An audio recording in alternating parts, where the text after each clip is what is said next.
righty. Well, good afternoon, good evening, good morning, wherever you're joining us from and whenever you're joining us from.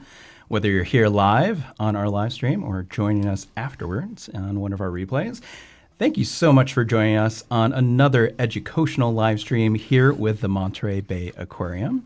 My name is Alan. I am part of our content team and joined by a couple of our wonderful folks from our dive operations team.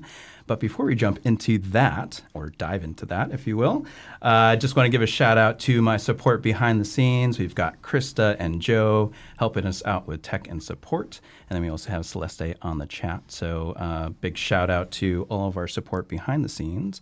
But again, today we are joined by two very special guests from our dive operations team. We have Tori and Meriah, more properly.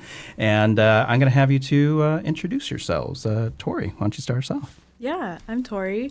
I am the supervisor of public dive programs here at the aquarium. Yeah. Hey everyone, I'm Meriah, and I am the supervisor of dive operations here at the aquarium. And what does that mean? It means a lot, actually.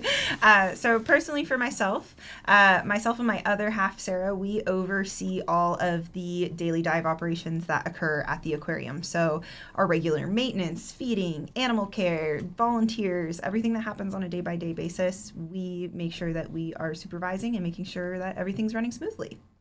Yeah. And I supervise the public programs, so any of our 12:30 presentation dives, our 3:30 feeding dives, and our Underwater Explorers program. And we kind of are all part of a big team that helps support everything that we do in diving. So I also help out with that operations, whether it be the daily maintenance volunteers or tending a feeding show, whatever it might be. We all kind of play a big part in the dive operations. So you can say there's a lot of diving happening Yes. at the aquarium. A Very lot. much. And we're going to dive into all those different types of diving. But what are we going to be doing here today? What are we going to be talking about today? So we're going to be talking about how the unique intersection between diving and crafting, because very quickly, at least I know for myself, I started to do this job and I was like, well, we could make that. Let's just make it. If it doesn't exist, let's just make it. And we have actually been able to create a lot of really cool custom things here at the aquarium, as well as make sure that everyone is safe throughout the entire process because we're creating it ourselves. So we actually do quite a bit of crafting, and we just want to talk about some of the ways that we incorporate that, oddly enough, into scuba diving. Very cool. Well, yeah, if you want to kind of show us what do you got there, Murray? Yeah. So the first thing I wanted to talk about actually is I know it doesn't seem super exciting here, but this is a food bucket cover. So I make these myself, and these actually go on top of the feeding show buckets that we use during our feeding shows. So if you've ever watched one, you've seen our diver in there, and then they're holding a bucket, and something has to prevent all of the food from just coming straight out of the top. Otherwise, we're not really being very effective there. So in order to make these, what's really cool though is that I make them out of recycled wetsuits. So whenever one of the wetsuits of one of our staff divers breaks, whether it's a zipper or it gets a hole or anything like that, I go ahead and recycle it and break it down into usable parts of neoprene, so that we can use it for a variety of projects across the aquarium, but one of the primary ones being these food bucket covers. So you can see we've got our diver in the water here. This is one of our feeding shows. We actually had those bucket holders custom made in-house as well. Those do not exist out in the wild. Actually, nothing about that setup you can find on Amazon. So we're very proud of that.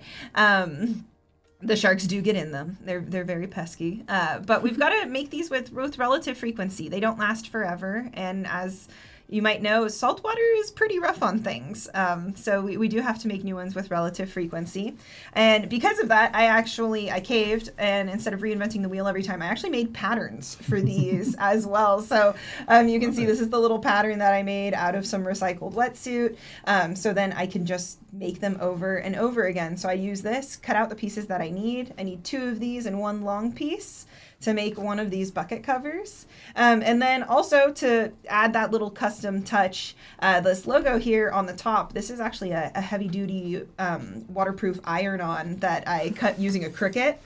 real Super fancy. cool. Very crafty. And put on Cricket there. is very You'd be crafty. surprised how often you can use a cricket in diving, everyone. You can use cricket for everything. You can use cricket for Yeah. everything. You They're really not can. sponsored. We'll put that up there. But. No, but versatile. So yeah, this is one of the few really cool things. It's just bungee on the inside, and I hand sew these all together. So yeah, just one of the many crafts that we do here to keep those shows looking good and running smoothly. All right, cool. And Tori, can you tell us a little bit more just about the dive feeding programs? And Yeah. those leopard sharks certainly looked very interested Yes. in what the diver was doing. Yeah. Krista, you want to bring up that footage again?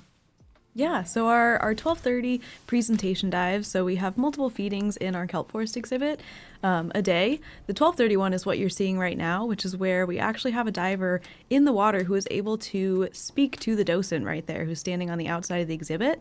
So that way guests get to actually feel like they're talking to that diver, and they can hear them, which is a really cool opportunity. And during the feeding, so you can see they're kind of throwing out some broadcast food for some of those smaller fish. And then those leopard sharks there, you can see he's holding a squid there.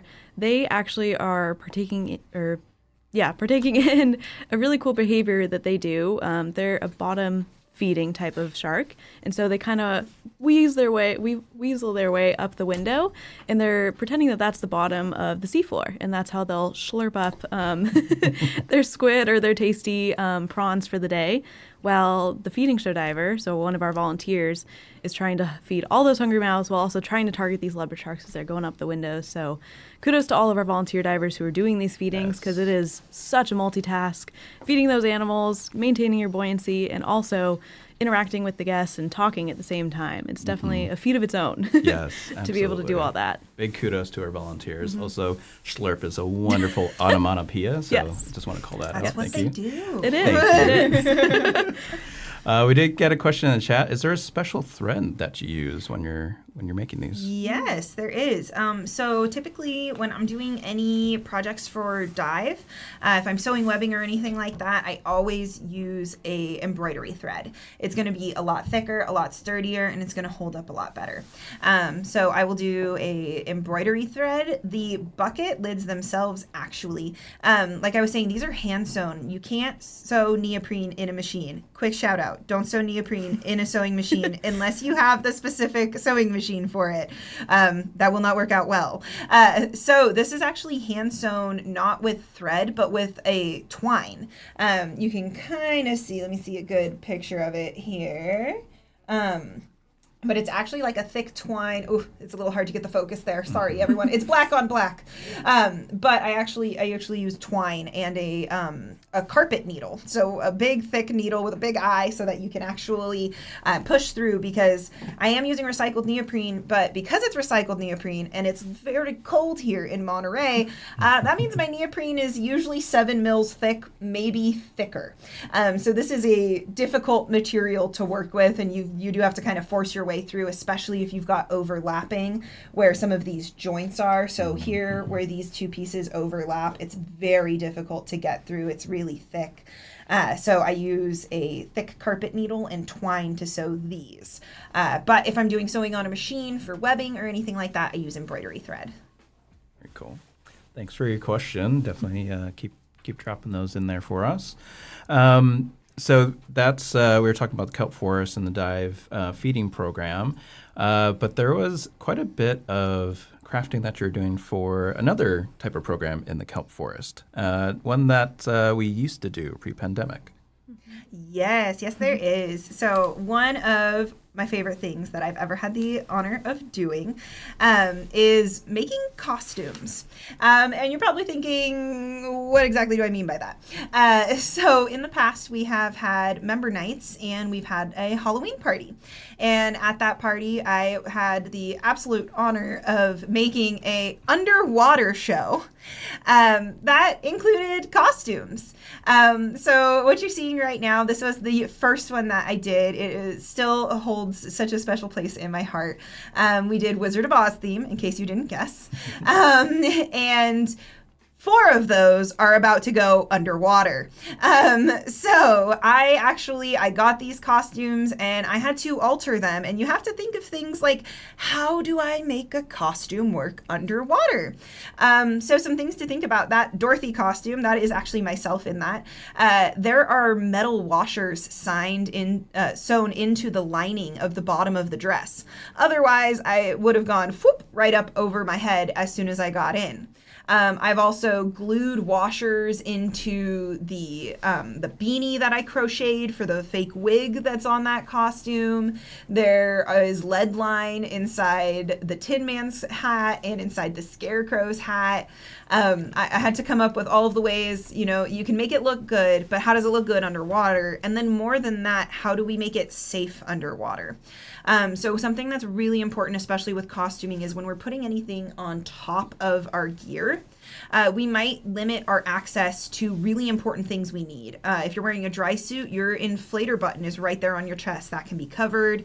Being able to access your inflator on your BCD could be an issue. Being able to release buckles in an emergency and things like that. And so when designing costumes that are going underwater, we have to take into account a ton of different factors that you don't normally have to take into account when you're making costumes, right?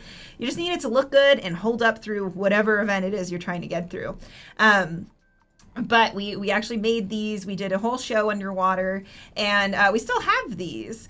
So this is myself and one of our longtime volunteers, Ann Scanlon. She is absolutely amazing. She is a former costumer as well, so she sews a ton, and she would make costumes for local theater.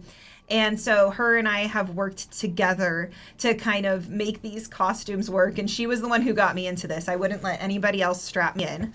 But as you can see, I actually have a beanie that was crocheted. And those braids are just made of yarn with washers glued in there.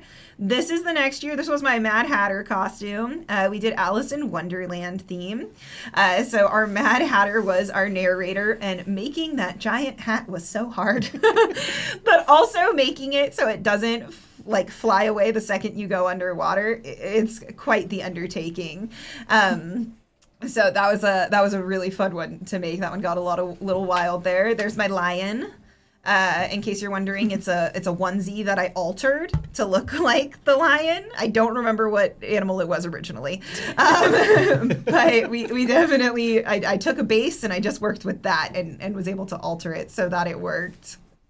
I think something also kind of to note about these programs is that the member nights, we kind of change the theme every year. So we've done this historically for a pretty long time, and our guest experience department actually helped us with the scripts for these. And so they would kind of team up with us and dive and figure out, what theme should we use this year. I know we've done like a Star Wars night. We did there was a Quidditch game in there once. Yeah, that's right. Mm-hmm. Yeah, this is one of my Tweedles.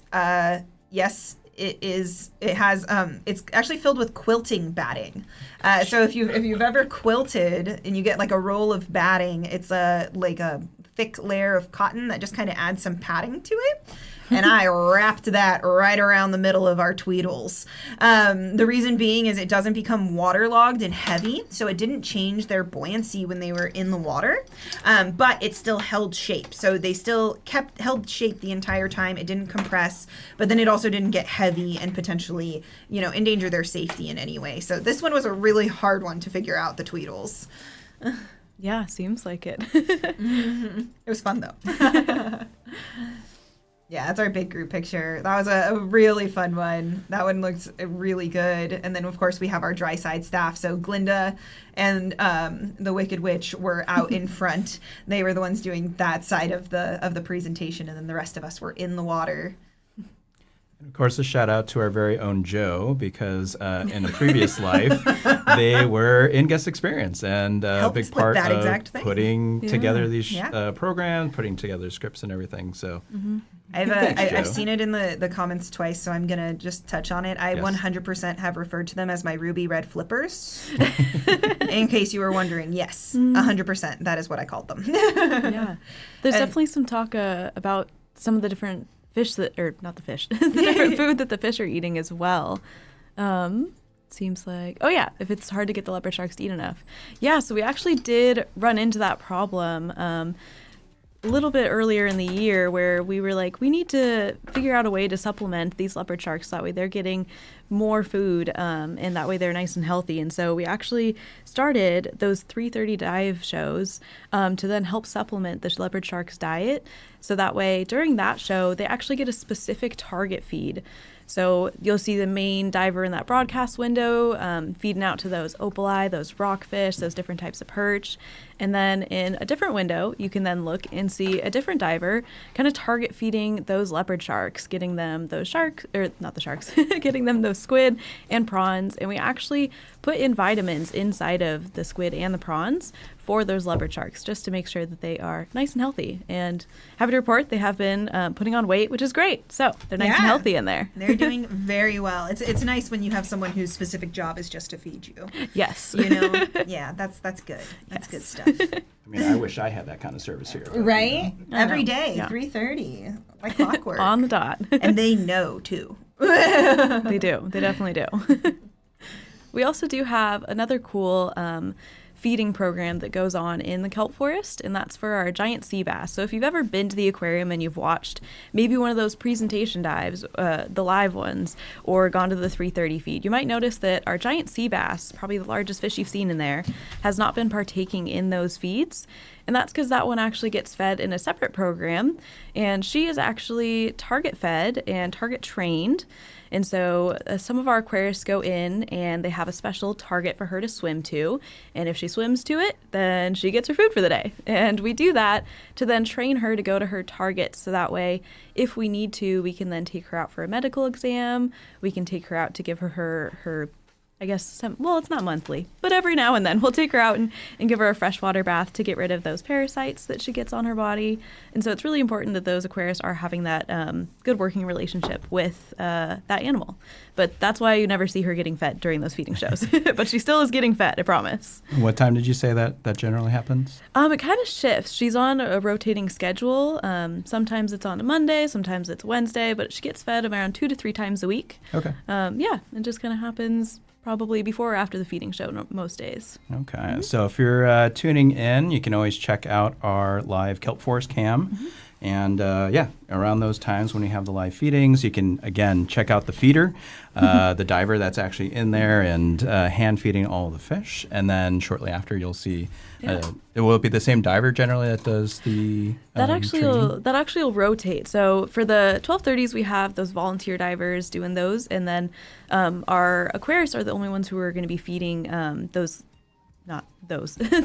giant sea bass. Not those. There's some in the other yes, exhibit. we do. Too. Yeah. We do have 3 others or 4 others in the Monterey Habitats exhibit who also gets target trained with a specialized feeding. There we go. Yeah. And so we also have a live cam in there. So if you Yeah. want to check that out as well, you can see these feedings, and now you have a little bit more information about what's actually going on in there. So that's always helpful.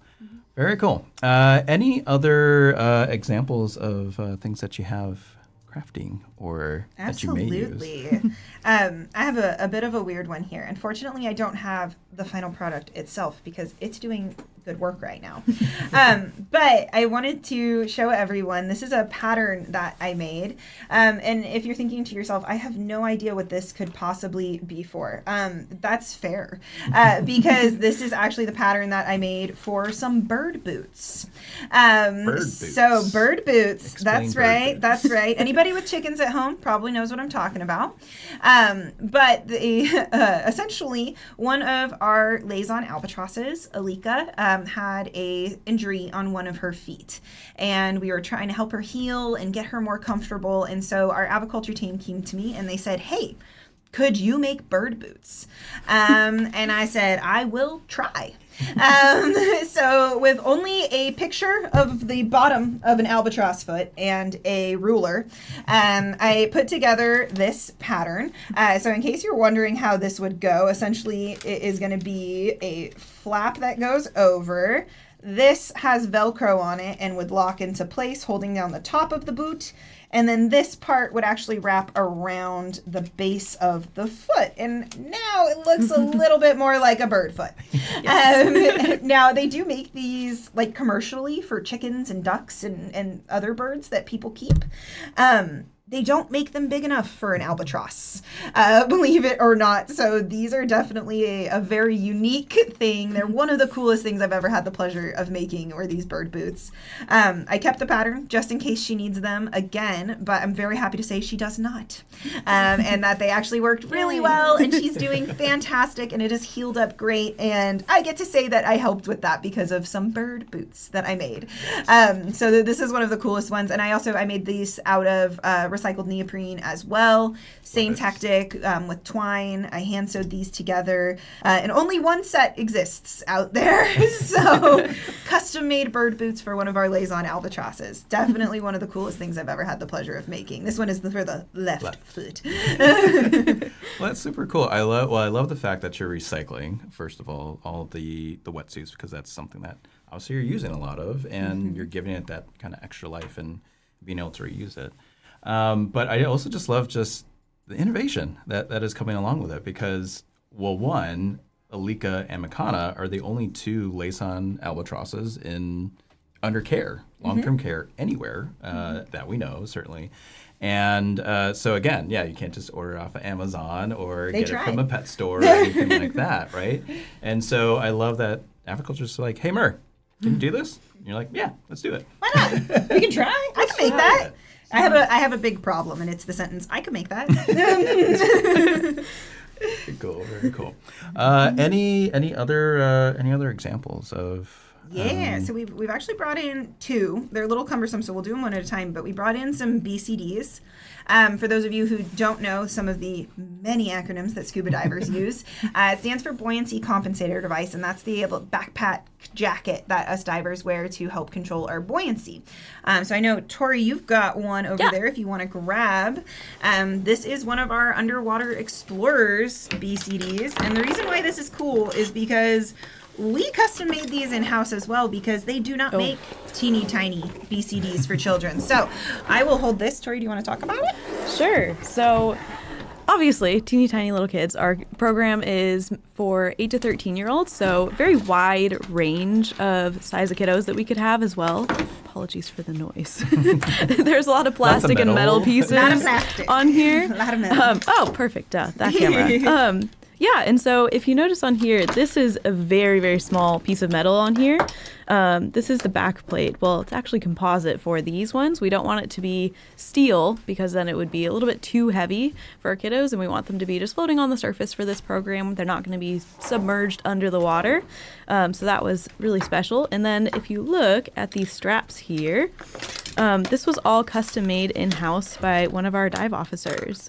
And it definitely is a little bit Frankenstein, because we needed to figure out a way to tighten these straps down quickly and efficiently, since we have such a short window of getting these kids into the water, enjoying their time down there, and then getting back out of the water. And so we had to have custom made chest straps on there, custom made shoulder straps. If you want to talk any more about what you did on there, Mer. Yeah, lots of sewing. We started to put these together, and we realized we needed some really teeny tiny BCDs. You can get junior certifications, and you can get out there at a pretty young age to start diving, but that doesn't necessarily mean that the right gear is out there that exists to fit you comfortably. Mm-hmm. And not only is the fit important, but the fit directly correlates to your safety.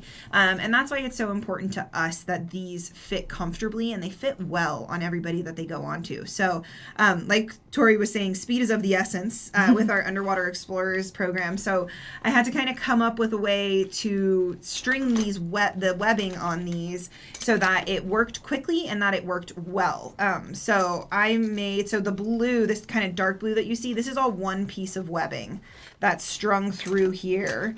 The chest straps were a custom edition that I made. So I made all of these. I sewed them directly onto the BCDs because it's a lot of work unstringing one of these bad boys. And it was a lot easier to just sew them directly on. So I dealt with the BCD rather than undoing the webbing. You got to pick your battles sometimes in crafting. And then also these straps, these were all sewn into place by myself as well. So you can kind of see this X pattern that I'm using on these. This is really strong and reinforced. Now, all of this is sewing that I do not do by hand.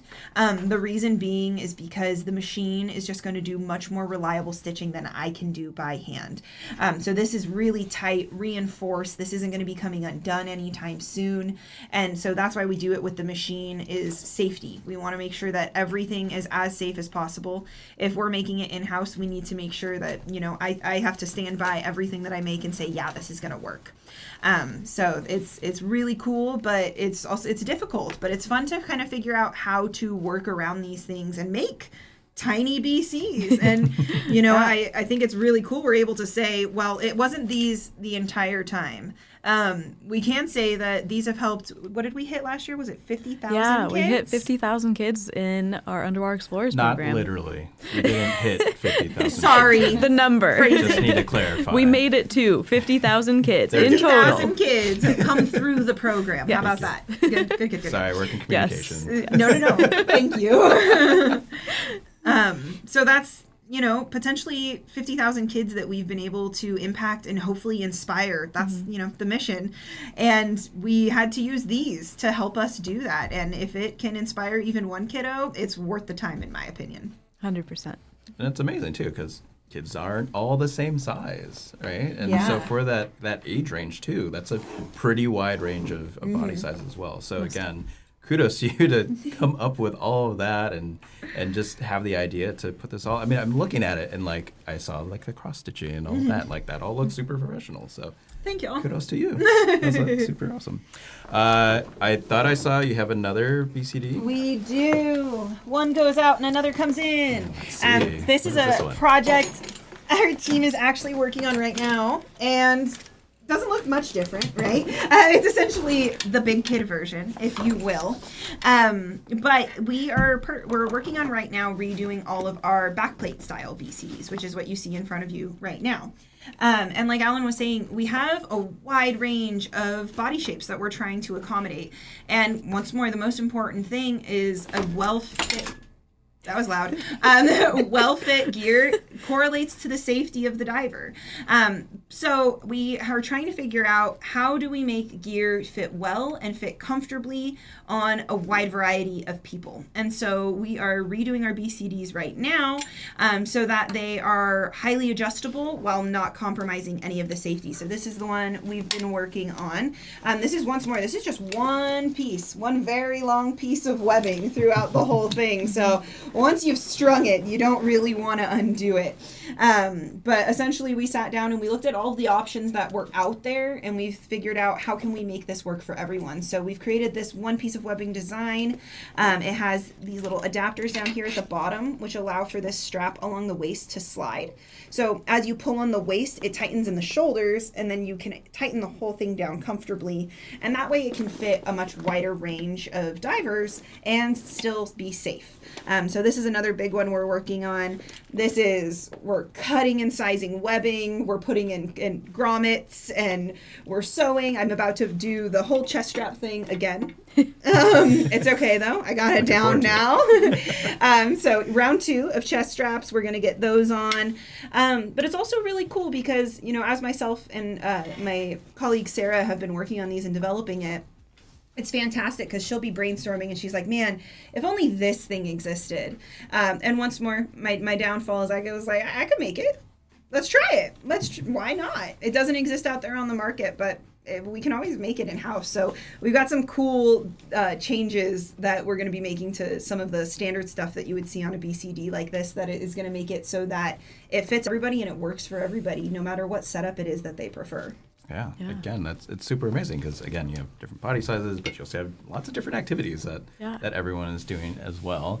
Want to bring it back to Underwater Explorers really briefly because we got a question here for you, Tori. About Days of Discovery. Can you tell us about Days of Discovery? Also clarify, 50,000 was in the past over 20 years that we've run this program. So not all at the same time. Be a very full It's usually 2,000 to 2,500 kids a year? Yeah, roughly. We've been averaging It's the past still a lot. 2 years about 2,700 kids Wow, a summer that's who amazing. end up getting to be able to do this program. And then our Day Discovery program is kind of what started Underwater Explorers. We originally had this idea of getting kids with different abilities into the ocean and just getting them to experience going underwater and seeing the different animals that live there to help inspire conservation and also give them an opportunity that they probably never would have had otherwise. And so to continue that legacy of how this program even started is our Day Discovery program. And so we allow kids in with varying abilities 2 days out of the summer where we just have them come into the program. And it is definitely a big event. We have all of our staff hands-on, and we have normally over 30 different dive volunteers who end up coming and helping out with the program. That way we can have at least one instructor with one kid, and then typically like 2 to 3 volunteers as well. And it doesn't matter any of their abilities. We have, I think the best thing ever that we see is all the empty wheelchairs There up is on the deck. nothing more fulfilling. Your Yes. heart is just so Yeah. full. Yeah, I've been here at the aquarium for a while, and been lucky enough to get down on those days, and it's life changing. I mean, it's amazing is. just to be able to see it and experience and just see the change in the kids, that they are able to be out there and, Oh, yeah. not worry about anything, and it's amazing. So It is. if you ever get a chance, if anyone is ever coming down to the aquarium, do you have dates yet for this year? Yeah, so this year we're going to have one on June 21st and then July 19th. So definitely some special days to come to the back deck and see us take over the back deck back there. Yes. Oh, yeah. And then Underwater Explorers overall, that's going to be taking place. Anyone Yeah. can, who can sign up for that? When can they sign up for that? And Yeah. what does About that to say, look like? not anyone. Because where the adults get upset. Yes, so sorry We about Always know. the adults. question. It We is always know. the question. Yes. So both programs are geared towards kids 8 to 13. And our Underwater Explorers program runs from June 21st, June 14th to September 1st this year.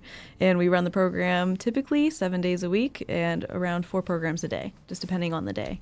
And then how many instructors do you usually have? How many kids per group? Yeah, What's that we kinda have look like?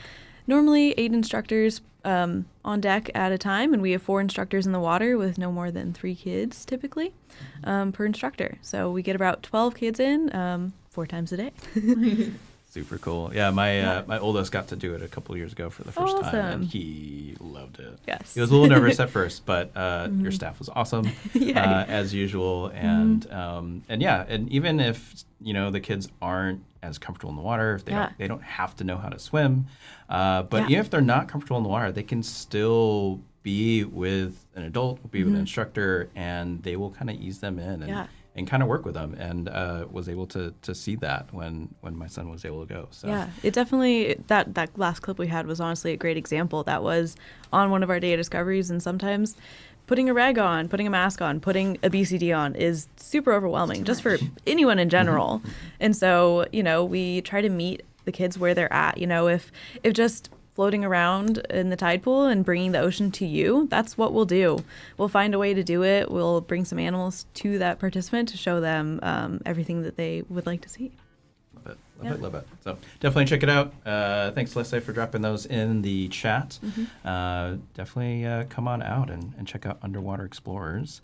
What other types of diving are we doing here at the aquarium? It seems like we've got a lot.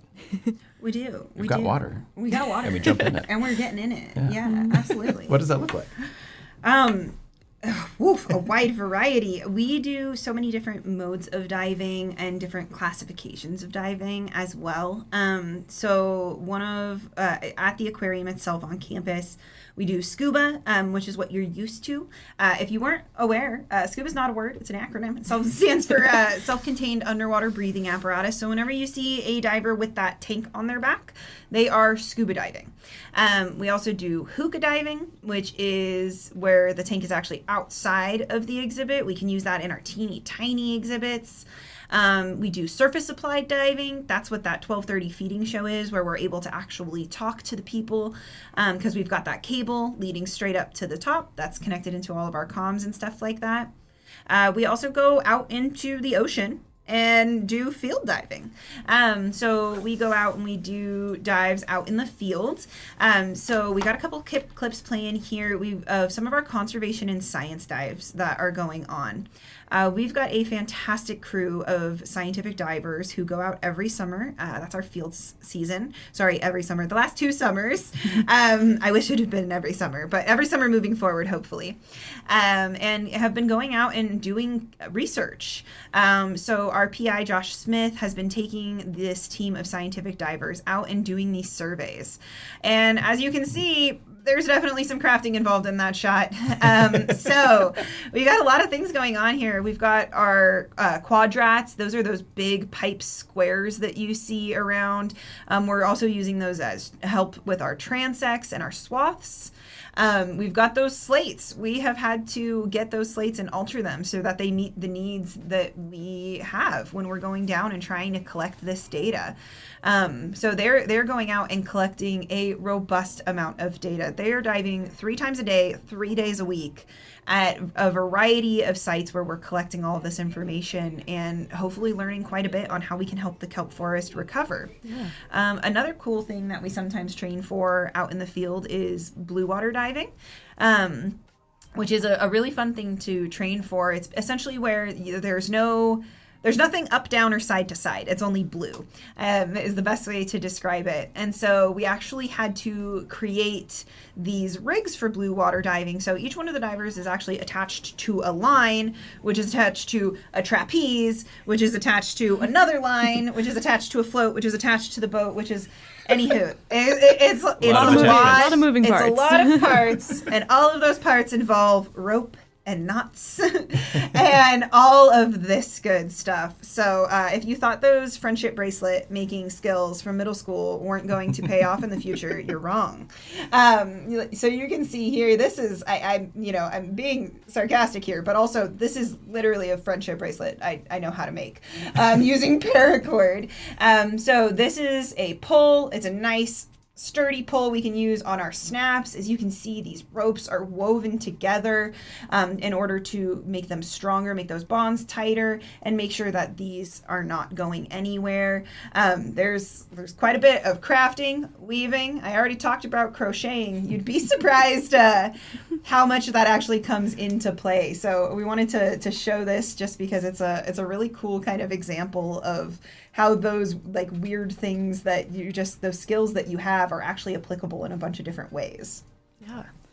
Super cool. And I see a question in the chat if we want to bring it back to the research focus, our research diving.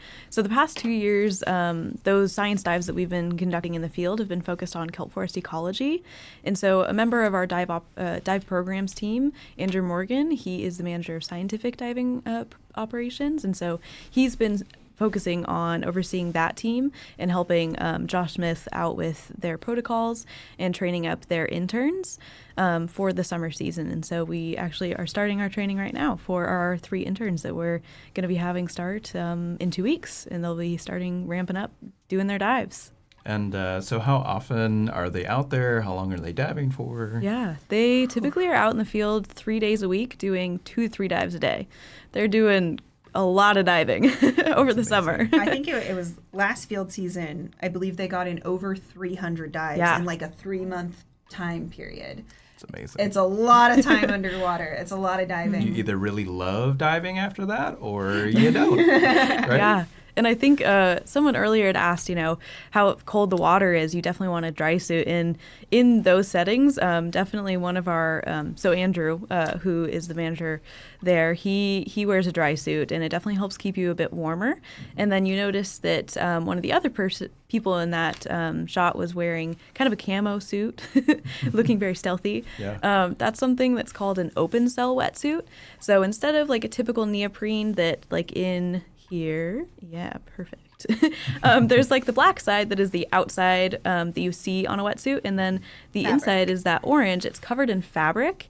In an open cell suit, that fabric is not there, and it's kind of like a sticky, spongy material, and so it sticks to your body, and so it doesn't allow that much water to get in, so it keeps you a lot warmer regular wetsuit would. So that's why they're wearing those, and they're really good. They're really sturdy suits. So that way you don't have to worry about getting wedged in a rock and puncturing your dry suit, which intro wears both. I should clarify. But So do you find, like, is there certain situations that you would rather use a wetsuit versus a dry suit?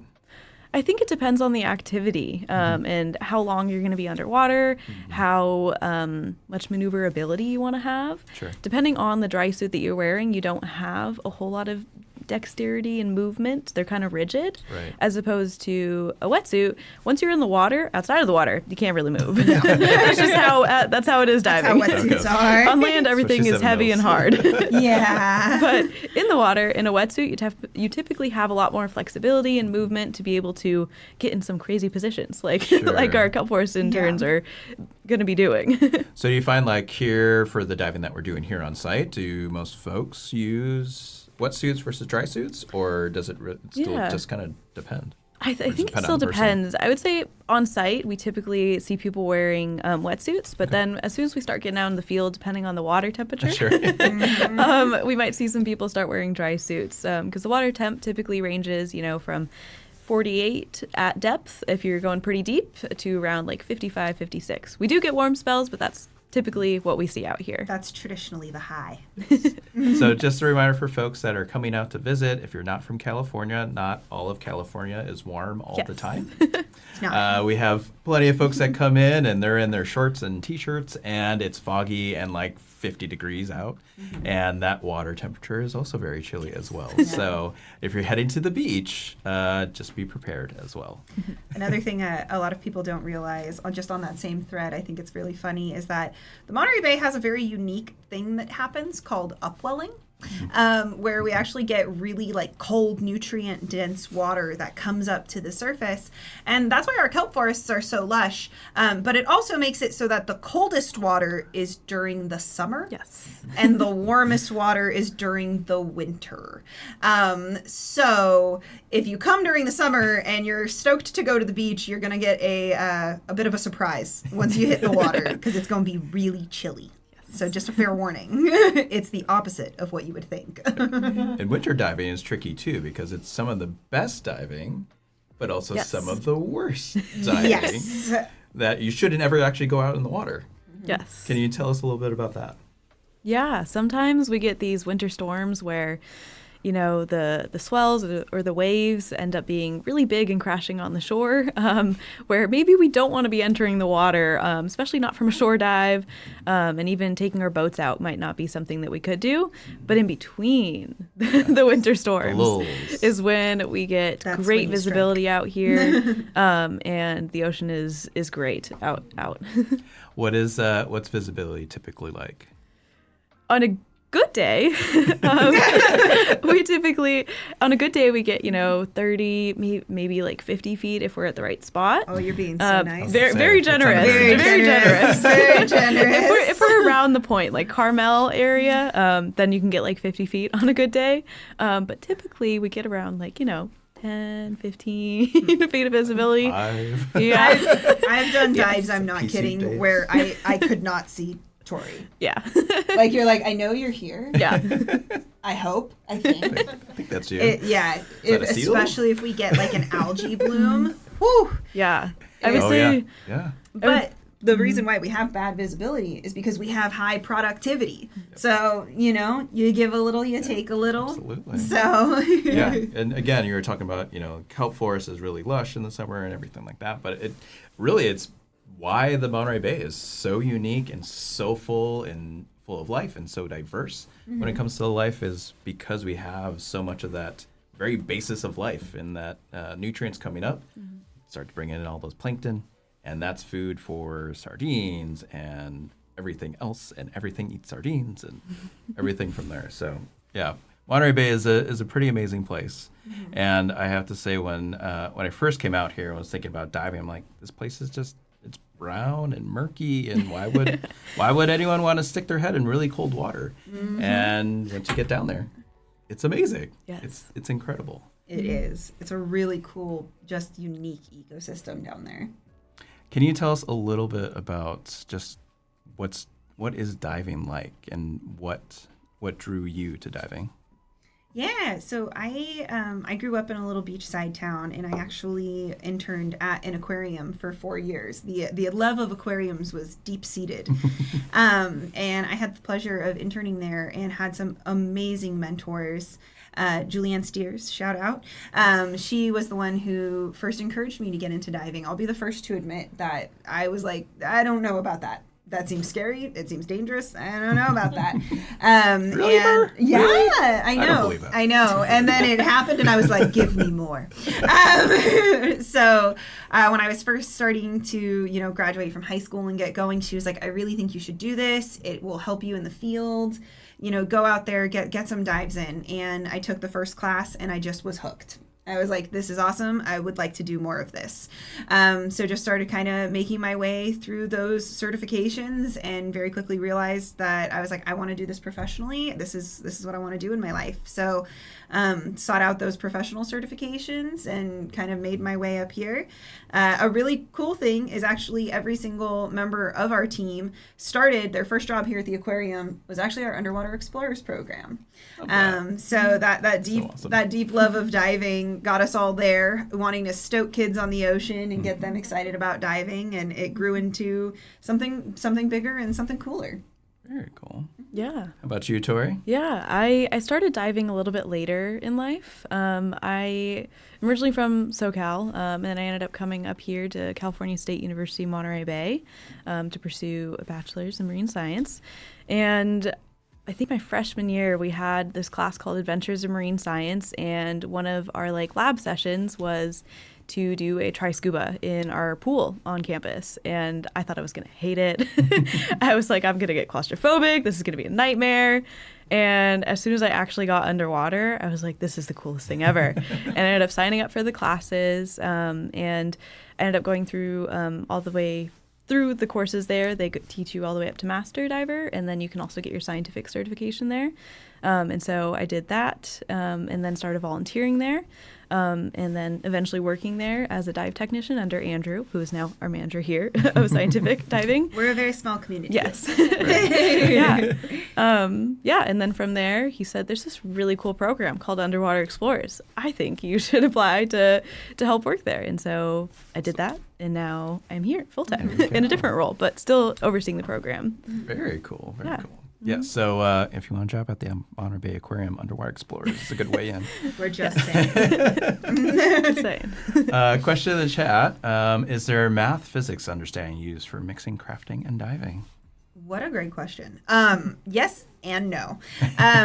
In the sense of I have yet to encounter a overlap where I have to use an understanding of physics or anything like that in order to create the items that I'm trying to fabricate. But there is math needed just in sewing. So I have had to use those skills as far as when it comes to fabricating these pieces. You do have to use quite a bit of math.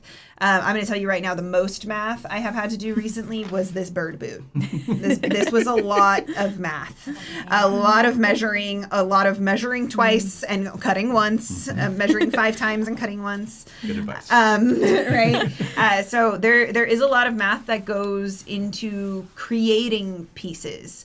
But I haven't yet encountered the overlap. I think the only kind of thing I can think of is the example I used earlier with the costumes, where I have to take into account that fabric is floaty. So how do I bring that down? Or how is it going to move and interact underwater versus how it does on land? And how do we combat that / make it look good and safe and work underwater? So that's the most I have found with that intersection, but it's definitely there, and it's definitely something you have to think about when you're going through this process. I think another kind of good example of that is whenever we're doing presentation diving, if we're testing out something new and cool, like we're testing out some mobile diving where we could live stream a diver out in the field and maybe broadcast that. So we're doing testing on that, and we want to find the right type of lines. So there's different communication lines and air lines, and some of them are positively or negatively buoyant, or neutral, trying to figure out the best type a line for what we're working with. Like, how is it going to look on camera? Is it going to be right in their face the whole time? Is it going to sink to the bottom? Is it going to be behind them? So I'd say that is also something that we factor in, a little bit of Definitely. physics into that. Very cool. Yeah. So we are wrapping up. I want to thank all folks for tuning in and asking questions. Really appreciate that. We always like to ask, what do you feel, the aquarium's mission is to inspire conservation of the ocean. How do you feel your work is contributing to that? And how connected do you feel to that? Yeah. I think an important thing, right? You go to the aquarium, there's a lot of science, there's a lot of information, there's a lot of really cool stuff, but I think a really important aspect of that is fun. If you can make something fun and engaging and memorable, then it can hopefully stick with them more, and people care about what they know. And so any way that we can better convey a message in a way where it hits home, I think the better we are conveying our mission and hopefully spreading that. And so I'm very happy that I've been able to use these crafting skills to have a little fun with it also. Safety is always going to be our most important thing, but I think being able to make that connection and bring a smile to someone and have them go, oh, this is awesome, can make a big difference on whether you care about the ocean, and when you care about it, you want to help it. Yeah, I would say that I'm doing a big part in contributing to the mission of inspiring conservation. I mean, I get to see it on those kids' face every day throughout the summer. We're literally bringing the ocean to them, whether it be through that kid who just saw, a decorator crab for the first time and is like, I care about that. Or it be, a volunteer talking about our giant sea bass or our sheephead in the kelp forest exhibit, and making that little kid smile when they do play rock, paper, scissors afterwards. They are directly affecting the public who gets to come and see and then hopefully care about the ocean as much as we do. Yeah, I mean, it's really amazing, again, when you visit the aquarium. I love when the divers are in the water, volunteer divers especially, and they lock eyes with a kid.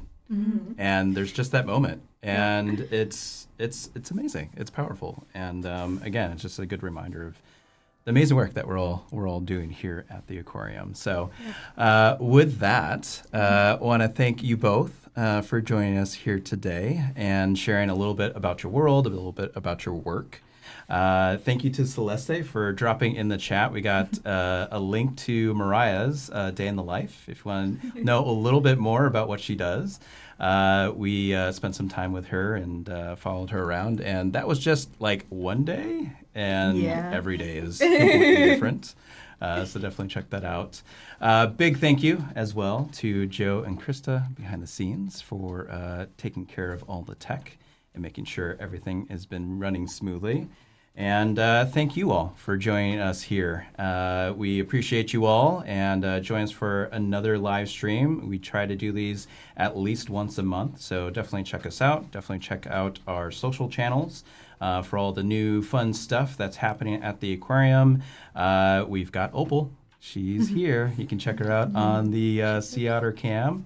But until next time, we'll see you later. Thanks, everyone. Thank you.